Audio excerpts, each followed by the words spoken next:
Bayangkan kalau uang negara ribuan triliun bergerak, tapi masyarakat tidak paham kemana arahnya. Nah, disinilah pentingnya kita bedah pelan-pelan karena di balik angka APBN 2025 ini ada belanja pegawai, bansos, subsidi, transfer daerah, sampai pembayaran pensiun ASN yang disebut tetap on track. Pembayaran pensiun juga on track, tumbuh 3,7% dengan nilai sekitar 16,5 triliun rupiah. 321 dan kita buka pembahasannya. Selamat datang di Info Pensiunan ASN Channel. Terima kasih sudah hadir. Kali ini kita bahas realisasi sementara APBN 2025 yang tadi disampaikan oleh Menteri Keuangan. Jadi, belanja pemerintah pusat dalam APBN awal tercatat sebesar 2.701,4 triliun rupiah, sementara realisasi sementara per 31 Desember mencapai 602,3 triliun rupiah. Kalau kita lihat lebih dalam, belanja kementerian dan lembaga mengalami peningkatan cukup signifikan. Dari angka awal sekitar 1.160,1 triliun rupiah dalam APBN, realisasinya menjadi sekitar 1,500,4 triliun rupiah per 31 Desember. Kenaikan ini bukan terjadi begitu saja, tapi karena ada belanja tambahan dan juga pergeseran anggaran. Jadi ada dua hal di sini. Pertama, belanja yang memang ditambahkan untuk menyesuaikan program prioritas. Kedua, ada pergeseran dari belanja non-kementerian lembaga menjadi belanja kementerian lembaga. Biasanya di belanja non-KL itu ada cadangan-cadangan, misalnya cadangan bencana. Nah, kalau terjadi bencana, anggaran tersebut kemudian dipindahkan menjadi belanja kementerian atau lembaga yang menangani langsung di lapangan.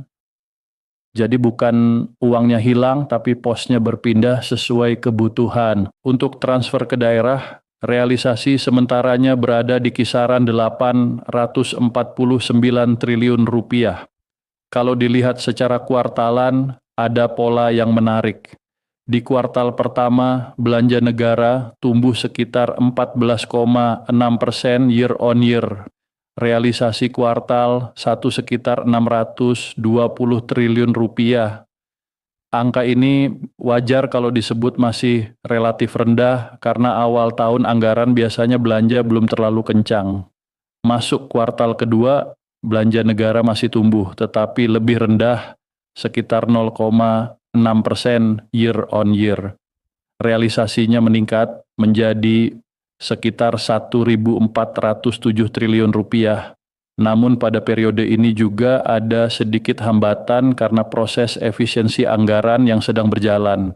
Lalu di kuartal ketiga, belanja negara naik menjadi 2.234,8 triliun rupiah.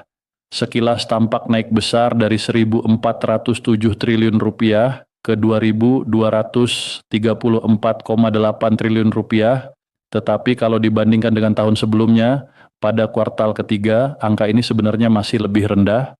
Kemudian di kuartal keempat, seperti yang beberapa bulan terakhir sering disampaikan, terjadi percepatan belanja. Belanja negara secara kumulatif mencapai 3.451,4 triliun rupiah. Di kuartal 4 saja, belanja meningkat sekitar 3,0% year on year.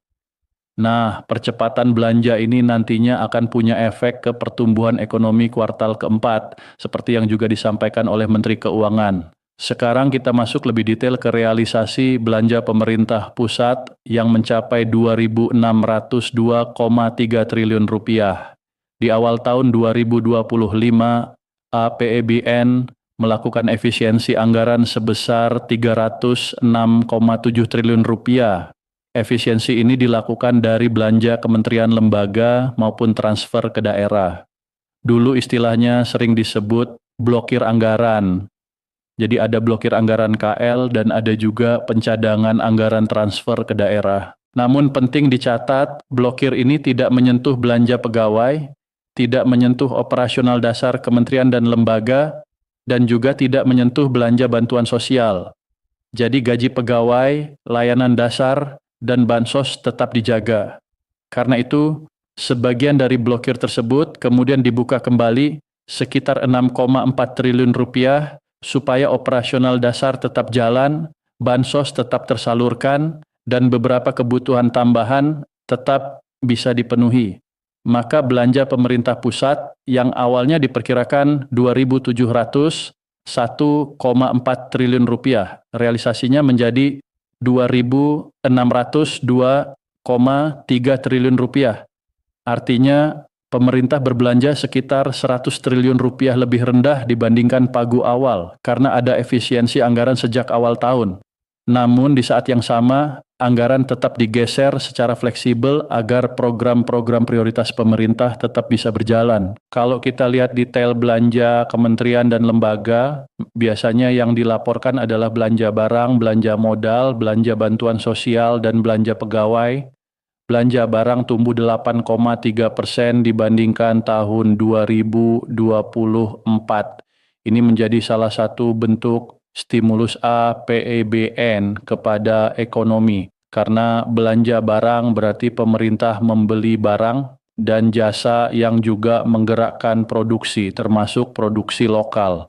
Di dalam belanja barang ini ada berbagai program seperti penyaluran BOES, operasional layanan pendidikan, subsidi biodiesel, program MBGE, bantuan subsidi upah, dan berbagai program lain. Jadi belanja barang bukan sekadar belanja kantor, tapi juga menyangkut layanan pendidikan, energi, bantuan ekonomi, dan program yang langsung terasa ke masyarakat. Belanja modal juga meningkat cukup besar, mencapai 427,5 triliun rupiah atau tumbuh 20,3% dibandingkan tahun 2024. Pada semester pertama, tumbuhnya masih kecil, tetapi di semester kedua naik lebih kuat.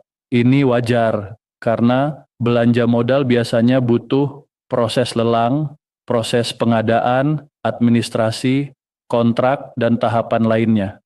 Karena itu, ke depan belanja modal harus bisa dipercepat sejak awal tahun agar manfaatnya lebih cepat terasa. Untuk belanja bantuan sosial, realisasinya mencapai 186,6 triliun rupiah dan tumbuh 20,5%. Peningkatan bansos ini digunakan untuk mendukung berbagai kebijakan, termasuk stimulus ekonomi yang bentuknya bantuan sosial. Jadi ketika masyarakat menerima bantuan sosial, itu bukan hanya bantuan untuk rumah tangga, tapi juga bagian dari strategi menjaga daya beli.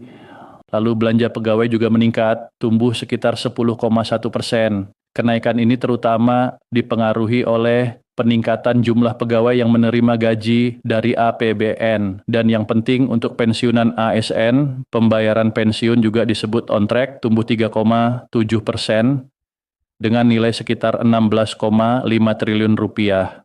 Ini menunjukkan bahwa pembayaran pensiun tetap menjadi bagian yang dijaga dalam belanja negara. Selain itu, pemerintah juga mengupdate angka akhir tahun untuk penyaluran barang yang harganya disubsidi.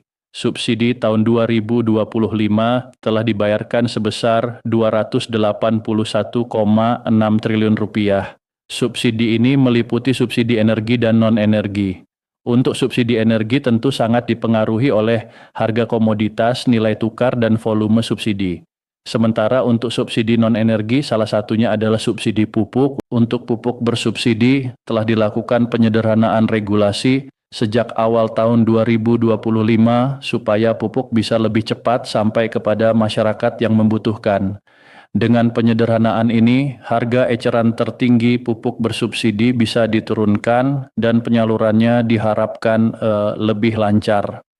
Semua volume barang bersubsidi pada tahun 2025 meningkat dibandingkan 2024.